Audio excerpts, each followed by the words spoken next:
જ્યારે અભિમાન આવે ત્યારે આ સાંભળી લેજો. નંબર 1, ક્રોધના વિજય કરતાં ક્ષમાનો પરાજય ઘણો ભવ્ય હોય છે. જે લોકોને ક્ષમા કરતાં આવડે છે તેને બધું જ આવડે છે.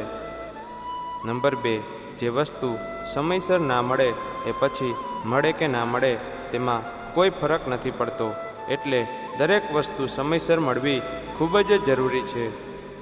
નંબર 3, ક્યારેક ક્યારેક હારવું પણ ખૂબ જ જરૂરી છે, કારણ કે તેનાથી અભિમાન નિયંત્રણમાં રહે છે.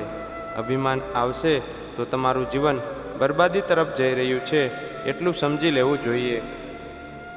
નંબર 4, જીવનમાં ખાલી આત્મવિશ્વાસ હોવો જોઈએ, બાકી નસીબ તો આપોઆપ ચમકી જાય છે. નંબર 5, નિરંતર પ્રયાસ કરતા હોય તો પણ કદાચ જીત ના બની શકે, પણ એને હાર તો ના જ ગણવી જોઈએ. જય શ્રી કૃષ્ણ.